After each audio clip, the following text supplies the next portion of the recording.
สบายดีสบายดีเด้อพี่น้องกองปลายยินดีต้อนรับเข้าสู่ช่อง YouTube แม่น้องมินตาเด้อพี่น้องไม่ได้พ่อกันโดนเติบคลิปล่าสุดถ่ายคลิปอยู่ทงหน้าพี่น้องไงก็คือเมื่อนี้เนาะมีโอกาสหรือว่ามีเวลาเนี่ยจักหน่อยก็เลยสิมาอัดคลิปมาแจ้งข่าวกับแมนพี่น้องเอ้ยเนาะ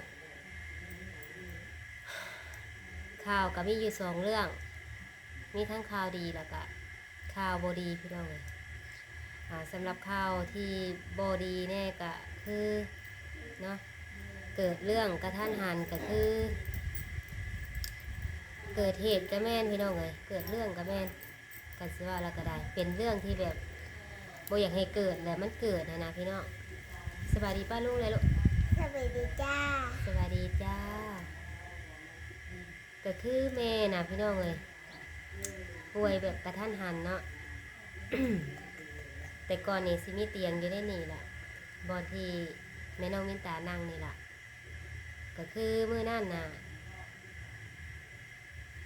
ทั้งแม่น้องมินตาก็ขายเครื่องอยู่ห้านพี่น้องเลยเพราะว่าห้านน่ะมันจะอยู่ในใจกลางบ้านเด้พอดีว่าขายเฟอร์ขายข้าวเปียกนี่แหละเนาะ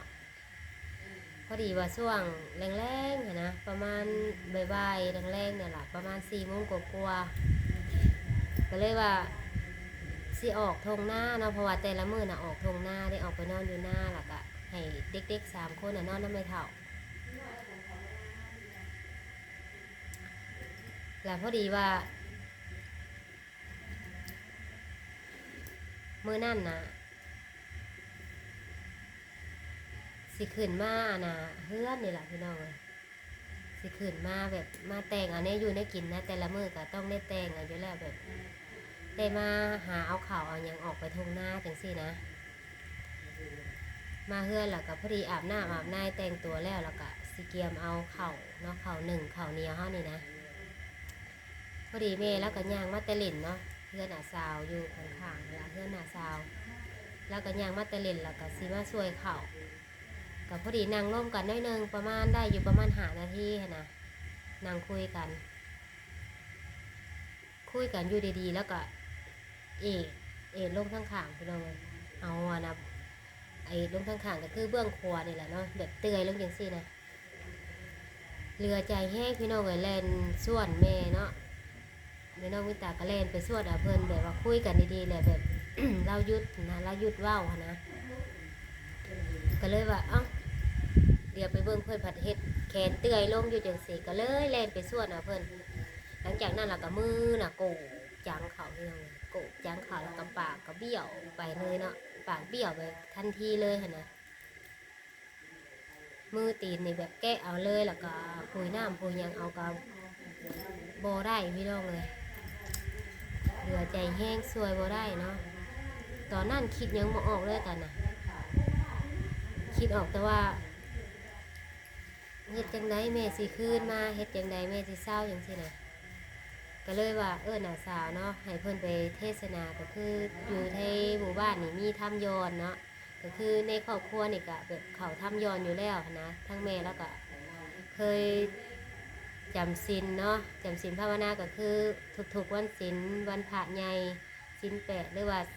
วันพระใหญ่ก็ต้องได้ไปรวมอยู่เพื่อนเนี่ยพ่ออย่างสินะก็เลยให้นาสาวไปเทศนาเบิ่งพี่น้องเลยว่ายันว่ามีแนวจังซั่นจังซี่เนาะตามฮิตของบ้านเฮาค่ะนะแล้วก็เลยบอกว่าปิดห้านเนาะปิดห้านปึ๊บปั๊บแล้วก็เอาแม่ไปห้องหมอเลยได้พี่น้องไปห้องหมอเนาะไปคลินิกก่อนแรกๆเนี่ยไปคลินิกอยู่แถวเซโนนี่แหละเพิ่นก็เลยแนะนำให้ลงไปห้องหมอแขวงเนาะบอนที่แบบมีบอนสแกนจังซี่นะเพิ่นก็แบบสันนิษฐานนี่คืออยากคล้ายๆเราเป็นเส้นเลือดในสมองตีบอย่างซี่นะเพิ่นก็สันนิษฐานแล้วเนาะแต่ก็เพิ่นก็ใส่ยาให้น้อยนึงหลังจากนั้นก็ลงไปห้องหมอแขวงก็เพิ่นก็ไปสแกนพี่น้องไงไปสแกนผลตรวจออกมาก็คือเพิ่นเป็นเส้นเลือดในสมองตีบอีหลี พากันไปนอนอยู่ห้องหมอแขวงน่ะ4 คืนพี่น้องเอ้ย4 คืน 4 วันเนาะโอ้คิดบ่ออกซอกบ่เข้าพี่น้องเอ้ยเนาะใส่ยาเข้าบ่แห้งไปกันใหญ่บ่ได้อยู่บ่ได้นอนแต่ละมื้อน่ะก็วนก็วายคืออยู่ห้องหมอแขวงนี่กลางคืนมาน่ะเราจะลุกมานั่งอยู่พี่น้องเอ้ยลุกมานั่งอยู่อาการของแม่นี่คือตั้งแต่วินาทีแรกที่เพิ่นเป็นน่ะเว้าบ่ได้เลยเนาะเว้าบ่ได้เลยพี่น้องเอ้ยหลังจากนั้นก็ไปใส่ยาเพิ่นก็ไปใส่ยาให้แต่ละมื้อเนาะถือว่าค่าใช้จ่ายนี่หนักสมควรอยู่พี่น้องเอ้ยอยู่ที่ห้องหมออยู่อยู่อยู่แขวงนี่ก็ถือว่าหนักสมควรอยู่เพราะว่าโรคที่เพิ่นเป็นนี่เป็นโรคที่ให้แห้งกับแม่เนาะคนนี่หลายเป็นนะพี่น้องเอ้ยไปเบิ่งแล้วนะบ่ว่าแต่แม่หรอกเนาะหลายผู้หลายคนก็เป็นคือกันแต่อาการของแม่นี่อยู่ในห้องน่ะสิหนักหน่วงกว่าหมู่พี่น้องเอ้ยพี่น้องวิตาก็บ่ฮู้แน่สิเฮ็ดคิดบ่ออกซอกบ่เข้าแล้วก็เลยมีพี่น้องเนาะเพิ่นไปเยี่ยมเพิ่นก็เลยแนะนำหั่นนะเพิ่นแนะนำไปห้องหมอทางฝั่งไทยเบิ่งดูว่าซั่นหลายผู้หลายคนไปละเศร้าจังซี่นะพี่น้อง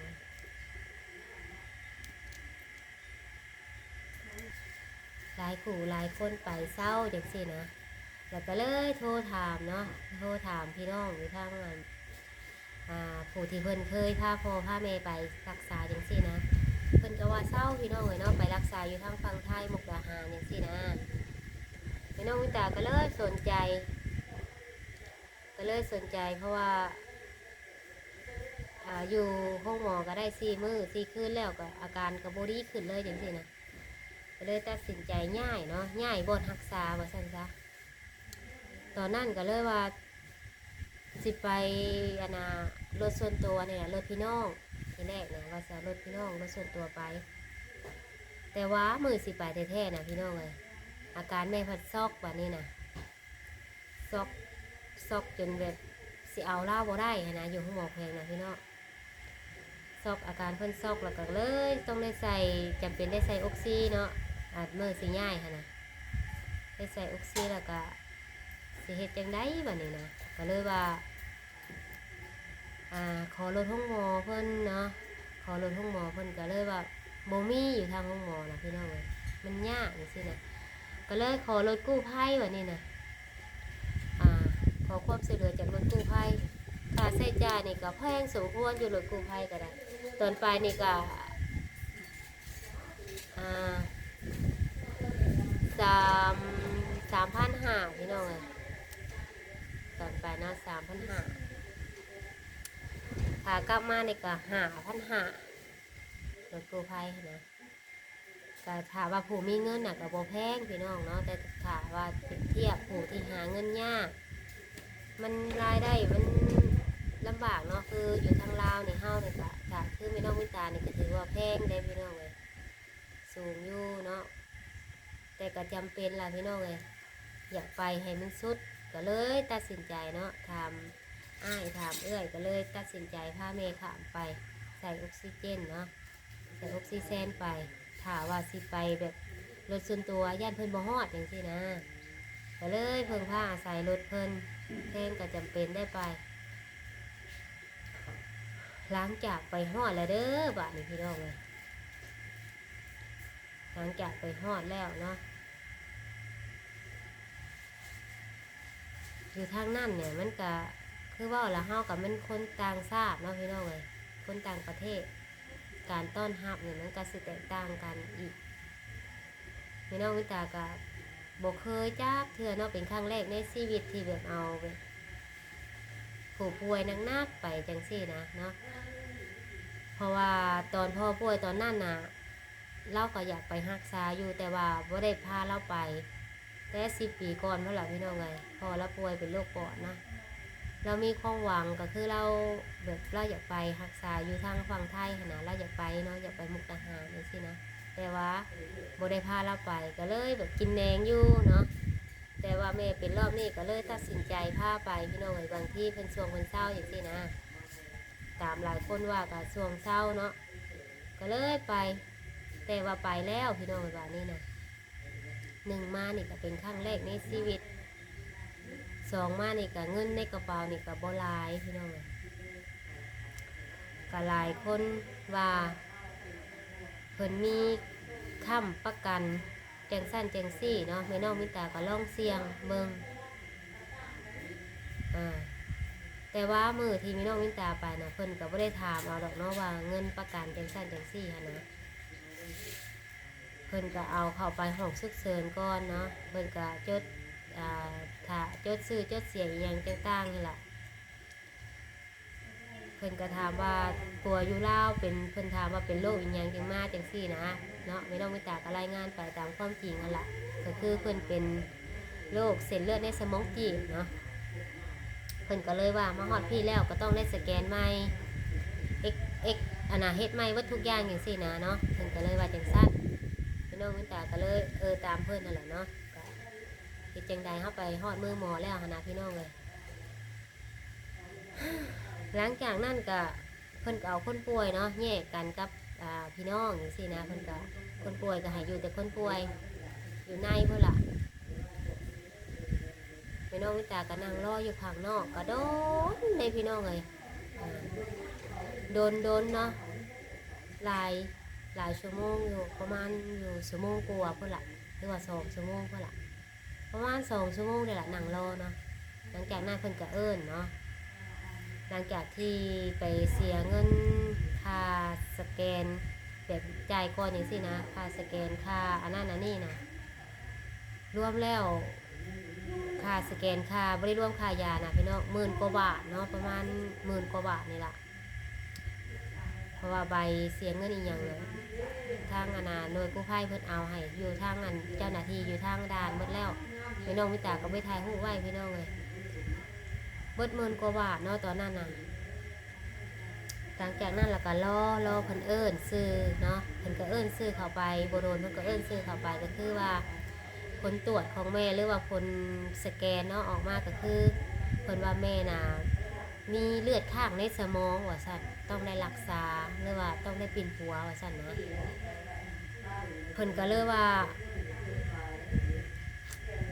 ให้รักษาใส่ยาก่อนต้องได้นอนห้องหมอว่าซั่นนะพี่น้องเอ้ยก็ต้องได้เขียนใบนอนห้องหมอเนาะก็มีค่าใช้จ่ายต่างหากอีกจังซี่เนาะมีสลิปจ่ายเงินต่างหากอีกเพราะว่าได้เฮ็ดใบนอนห้องหมอเด้ไม่ต้องมีตาก็ได้ไปจ่ายเนาะหลังจากนั้นเพิ่นก็ให้ไปรออยู่ข้างนอกอีกเนาะไม่ต้องมีตาก็ไปรออยู่ข้างนอกอีกต่อมาเด้อบัดนี้พี่น้องเพิ่นก็เนาะพี่น้องไปเอาคนเจ็บขึ้นไปอยู่ห้องวักห้องที่พักพื้นนั่นแหละหรือว่าห้องเฮาซีนอนปิ่นปัวนะค่ะสิว่าแล้วกันเพราะว่าอยู่ไทยนี่มันห้องหมอเพิ่นก็มันก็สิต่างกับลาวหลายเนาะหลายแล้วพี่น้องเอ้ยแตกต่างหลายแล้วเพราะมันหลายตึกหลายชั้นหลายห้องหลายอันนั้นเนาะพี่น้องมิตาก็บ่เคยเห็นจักเทื่อพี่น้องเอ้ยตั้งแต่เกิดมาจากท้องพ่อท้องแม่บ่เคยเห็นบ่เคยขี่ลิฟต์ก็ได้ขี่บัดที่นี่นะเพิ่นว่าเพิ่นบอกห้องคนเจ็บพันเด้เพิ่นว่าให้ไปเข้าห้องเบอร์เข้าห้องเบอร์10ขึ้นห้องเบอร์10อยู่ตึกสั้นอยู่ตึกสีชมพูว่าซั่นไม่น้องนิตาก็เลยว่างงปัดตึกห้องฉุกเฉินที่อยู่น่ะมันอยู่คนละตึกกันนะตามเพิ่นแนะนำหั่นนะไปรออยู่ห้องเบอร์10อยู่ตึกสั้นสีชมพูว่าซั่นเนาะเอาเว้นตึกสีชมพูตึกสีม่วงสินะพี่เนาะมีตึกสีม่วงเนาะมันก็สิอยู่ตรงกันข้ามอีกมีตึกอีกหลังหนึ่งตรงกันข้ามอีกได้เนาะข้ามตึกสีชมพูไปอีกพากันย่างไปแล้วกับอ้ายนะพี่น้องเลยย่างขึ้นแล้วลิฟต์กับโบก้าขี่แล้วบ่เคยขี่จักเทื่อพี่น้องย่างขึ้นเนาะเพราะเมื่อยเพื่อจะฮอดชั้น10เนาะขึ้นไปฮอดแล้วก็ถามแล้ววันนี้ถามห้องว่าคนป่วยซื้อเบอร์นั่นเบอร์นี่นะขึ้นไปหาแม่เด้เพิ่นว่าให้ขึ้นไปหาคนป่วยอยู่ห้องเบอร์นั่นนะพยาบาลอยู่ตึกนั่นเพิ่นก็บอกว่าซุเจ้ามาพิษแล้วเพิ่น พยาบาลบอกเบอร์พิษว่าซั่นก็พากันย่างกลับพี่น้องเอ้ยจนสิเป็นลมเป็นแรงเนาะมื้อนั้นก็แถมไม่ได้กินข้าวอีกย่างกลับมาและเด้อบัดย่างกลับมาตึกอันเก่าเขามาถามพยาบาลใหม่แม่นห้องเบอร์10แม่นอยู่ในตึกอันเก่าหั่นล่ะพี่น้องเอ้ยที่จริงแล้วนะบ่แม่นตึกสีม่วงเนาะเพิ่นบอกผิดว่าซั่นโอ้ยขึ้นไปแล้วบัดขึ้นไปเห็นแม่พี่น้องเอ้ยบ่อยากคิดสภาพแม่บ่หายใจแล้วเนาะแม่บ่หายใจหยุดการหายใจแม่น้องมิตาน้ำตาบ่ออกพี่น้องเอ้ยให้ก็บ่ออกให้ก็บ่ออกเฮ็ดจังใดเคยแล่นไปหาพยาบาลเพิ่นซอยแม่แน่ซอยแม่แน่หลังจากนั้นเพิ่นก็พยาบาลเพิ่นแพทย์เพิ่นผู้ใหญ่ล่ะลังมาเป็นประมาณ10 กว่าคนพุ่นล่ะพี่น้องเอ้ยเพิ่นก็มาประมาณ10 กว่าคนเพิ่นมาปั๊มหัวใจแหละเนาะเพราะว่าแม่ตอนนั้นน่ะแบบตาเราขาวหมดแล้วนะแบบหัวใจเราหยุดเต้นเพราะว่าแม่นี่ก็เรามีโรคหัวใจพร้อมเนาะเพิ่นก็ปั๊มหัวใจหลังจากนั้นเราก็คืนมาพี่น้องเอ้ยมาคืนมาคือเก่าเนาะคืนมาแล้วก็เพิ่นก็มาเว้าแล้วบัดนี้เพิ่นก็มาเว้าว่าแม่น่ะมีอันนึงเส้นเลือดเพราะว่าเลือดตกข้างในสมองจะต้องได้เจาะคอแล้วก็ผ่าตัดถามว่าบ่เฮ็ดนี่ก็คือคนนี่ก็คือซีโบรอดจังซั่นจังซี่นะเพิ่นว่าหลายพี่น้องเอ้ยพี่น้องวิตาก็ได้แต่ยืนฟังเนาะพี่น้องวิตาก็เลยถามไปว่าค่าใช้จ่ายในการผ่าในการเจาะนี่แพงบ่ทานหมอเนาะแล้วเพิ่นก็เลยถามว่ามีเงินมารักษาแม่บ่เพิ่นว่าซี่นะมีเงินมาเท่าใดมีเงินมาเท่าไรเนาะเพิ่นว่าภาษาไทยแล้วพี่น้องวิตาก็เลยว่ามีก็บ่หลายแล้วท่านหมอเอ้ยดำมือดำดายนี่ล่ะเว้าเป็นภาษาลาวเฮานี่แหละเนาะน้ำมือน้ำดายนี่แหละมีกับบหลายแต่อยากมารักษาแม่ให้หายอย่างสินะเพิ่นได้ยินแนวนั้นแล้วพี่น้องเลยทานหมอเพิ่นน่ะจักไปทางใดแต่โคกไป10 กว่าคนน่ะบ่เห็นฮอดทานหมอแบบเพิ่นบ่ให้ความสนใจกับคนเจ็บเลยหั่นน่ะพกไปเลยเนาะหลังจากนั้นพี่น้องวิตาก็ไปหาแม่พี่น้องเลยไปหาแม่แล้วก็น้ำตาแล้วก็ไหลพี่น้องแล้วก็ไหลเนาะพี่น้องวิตาก็เลยว่าอดทนแม่มาอดทนเนาะก็ยังบ่ฮู้ว่าสิเฮ็ดจังไดตอนนั้นมืดตึกตื่อเลยพี่น้องเลยก็เลยไปออกไปปรึกษากันกับอ้ายเนาะว่าสิเฮ็ดจังไดต่อจังซี่นะเพราะว่าเงินเฮาน่ะมันบ่หลายแต่พังเพิ่นเว้านี่เพราะว่าท่านหมอเพิ่นว่าถามว่าจะเจาะคอเนาะจะยอมให้เจาะไหมเพิ่นว่าถามว่าอาการของเพิ่นขึ้นแห้งๆแล้วจำเป็นจะต้องได้เจาะคอแล้วก็ต้องได้ผ่าตัดแล้วจะหายท่าไหมเพิ่นว่าถามจังซี่นะแต่เงินนี่ต้องมีประมาณ 2-3 แสนบาทว่าจังซี่นะพี่น้องเลยพี่น้องมีตาคิดนักก็เลยไปคิดเนาะแล้วก็ทบทวนถามอ้ายว่าจะจังใดดีอ้ายกับโบจักคือการบ่ายมีหมอคนหนึ่งย่างมาตามหลังอีกพี่น้องไงเพิ่นก็มาถามอีกว่าตกลงจะรักษาแม่ไหมเพิ่นว่าแม่เป็นแบบนั้นแบบนั้นเพิ่นก็สิอธิบายนะพี่น้องถามว่าบ่รักษาได้แม่ก็สิเป็นเพิ่นหักเว้าลายล่ะเพิ่นว่าพี่น้องเอ้ยพี่น้องมิตาก็เลยว่าบ่เผาเจาะเนาะบ่เผาผ่ามีแต่อยากให้รักษาตามอาการก่อนอย่างซี่นะแต่ค่าใช้จ่ายนี่สิจ่ายเป็นวันเอาพี่น้องมิตาก็เลยว่าจังซี่เพิ่นก็เลยว่าโอเคเนาะหลังจากนั้นก็เลยมาเบิ่งแม่อีกรอบพี่น้องเลยแม่แล้วแกงหัวแล้วเราบ่ไหวแล้วเราก็เลยอยากให้ลูกพากลับบ้านอย่างซี่นะเราดึกเอาเสื้อเอาอย่างเรามาซบใส่เนาะเพราะว่าตอนนั้นพยาบาลเพิ่นใส่เสื้ออยู่โรงพยาบาลแล้วค่ะนะเราก็เลยดึงเอาเสื้อเนาะเราได้สติเนี่ยแล้วเราก็ดึงเอาเสื้อที่เพิ่นตัดทันแหละเพราะว่าตอนนั้นทันหมอเพิ่นตัดเสื้อเราได้เพิ่นเอามีดตัดแหกเลยเนาะแล้วก็ดึงเอาเสื้อไม่น้องมิตาก็เลยอันนะถามแม่ว่าแม่อยากกลับบ้านบ่ เราก็เลยจับมือแน่นได้พี่น้องเพราะว่าเราเงือกหัวหรืออย่างบ่ได้เลยเด้แล้วก็จับมือเขาแน่นๆเนาะแต่สงสารเลยพี่น้องวินตาก็เลยคิดบัดนี้ทวนอีกครั้งพี่น้องตัดสินใจพากันเอาแม่กลับมาก็เลยไปหาทานหมออีกก็เลยว่าขอกลับบ้านทานหมอเนาะขอกลับบ้านจำเป็นขอแท้ๆขอกลับบ้านว่าจังซี่นะกับทานหมอนะทานหมอเพิ่นก็เลยว่าเพิ่นก็บ่อยากให้มาแหละเนาะเพราะว่าหากลับไปยังบ่ได้ใส่หยังยังบ่ได้ใส่หือใส่ยาจังซี่นะเพิ่นยังบ่ทันได้ทำการรักษาเนาะพี่น้องมิตาขอกลับบ้านอย่างเดียวพี่น้องเลยตอนนั้นก็เวลามันก็จ่อแห้งเนาะใกล้เสียมือแล้วล่ะเวลาจ่อแห้งขนาดเลยยังดีที่ว่าพี่น้องมิตาเอาเบอร์รถกู้ภัยไว้เนาะเพิ่นก็เลยว่าถ้าว่าจะกลับบ้านเนาะเพิ่นก็เลยเฮ็ดใบเอกสารที่แบบว่าปฏิเสธการรักษานะเพิ่นก็เลยให้เส้นให้หยังนะทานหมอเพิ่นก็คือแบบน้ำตาตกขนาดแบบอยากคล้ายๆแบบว่าไม่น้องวิตาแบบบ่สงสารแม่แบบบ่รักษาแม่นะไม่น้องวิตาก็ยอมรับพี่น้องเลยยอมรับแบบว่าบ่ได้รักษาแม่ดีก็รู้สึกผิดอยู่แต่ก็บ่ฮู้ก็บ่ฮู้ว่าผิดถูกที่เอาแม่กลับมาที่บ่ได้รักษานะก็ย้อนหนึ่งมานี่ความเฮาบ่มีเนาะพี่น้องเงินเฮาบ่หลายจังซี่นะ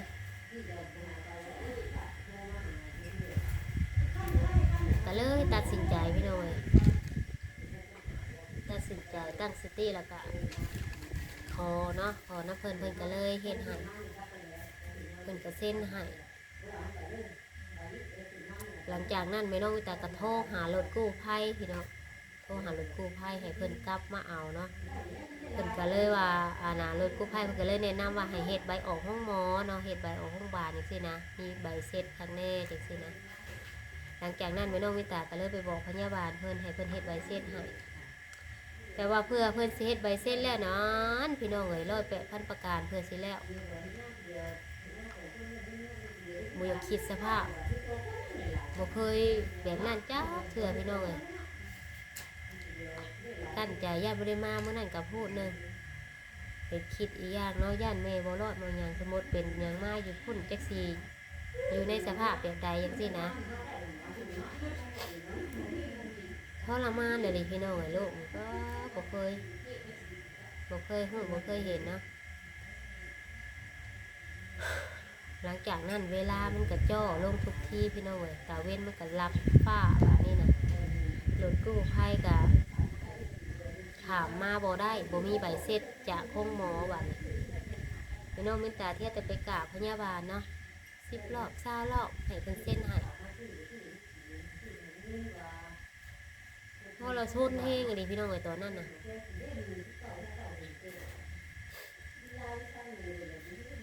เพราะเราชนแห้งอะไรถามว่าขามขึ้นโมโหว่าสิเป็นจังใดนะ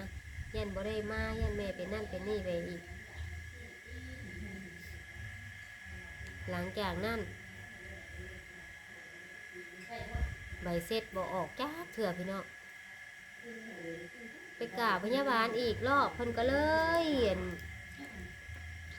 เอาให้ใบเสร็จนะใบเสร็จออกจากห้องหมอนะ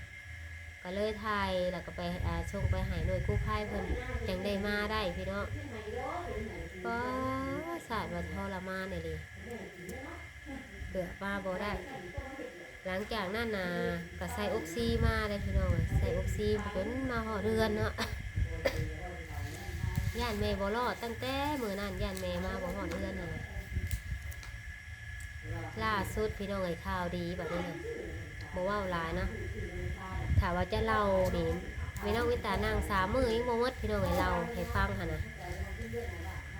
เพราะว่าล่าสุดนี่ก็แม่น้องวิตาก็เห็นข่าวเนาะเห็นข่าวที่อยู่ทางฝั่งไทยก็คือโรงพยาบาลอยู่มุกดาหารนะรถตัวเองก็ไปเจอมาบันหมาดก็บ่ก็ยอมรับว่าคนเจ็บน่ะหลายแต่ว่าพยาบาลนี่ก็หลายชุดเลยพี่น้องหลายคือกันเนาะ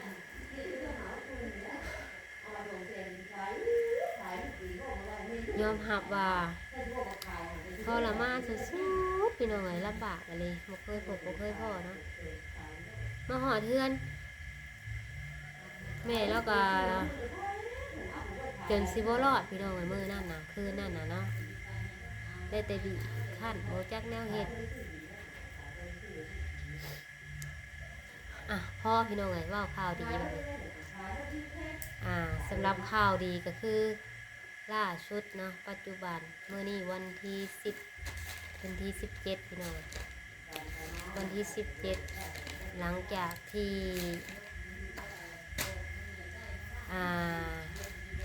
ทรมานมาหลายมื้อแม่ก็บ่ได้นอนเนาะอยู่โรงพยาบาลอยู่ไสก็ย่าบ่ได้นอนอยู่โรงพยาบาลนะพี่น้องเอ้ยล่าสุดก็คือตอนนี้ไปปัวทางไสยศาสตร์เนาะก็สิว่าแล้วก็หมอเป้าบ้านเฮานะอาการของแม่ตอนนี้คือกินข้าวได้แน่แล้วพี่น้องเอ้ยกินข้าวได้แน่แล้วเนาะกินน้ำได้อาการนี่ถือว่าดีขึ้นเนาะก็บ่ถึงขั้นว่าเศร้าแต่ว่าอาการดีขึ้นคือได้นอนแล้วก็ได้กินข้าวน้อยๆนึงได้กินน้ำ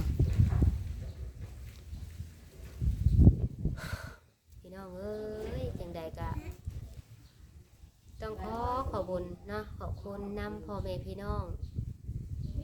หน้าบ่าวเศร้าซิดพี่น้องป้องปลายแล้วก็อ้ายเนาะแล้วก็โดยเฉพาะทางลุงเกงบ่ปะบ่ถิ่มน้องอยู่ทางฝั่งไทย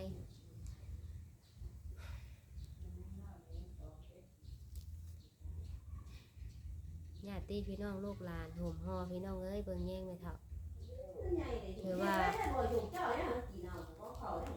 มีบุญไหมค่ะมีบุญเนาะก็ถือว่าตอนนี้นั่งนอนอยู่เอาไว้คลิปหน้าไม่น้องมิตาซีอัปเดตอาการให้พ่อแม่พี่น้อง FC เบิ่งก็คือ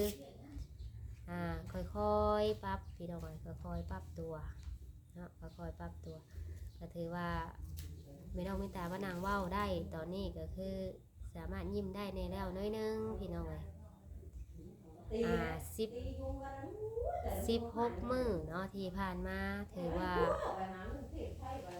ปานว่า3 ปี4 ปีพี่น้องเอ้ยเนาะ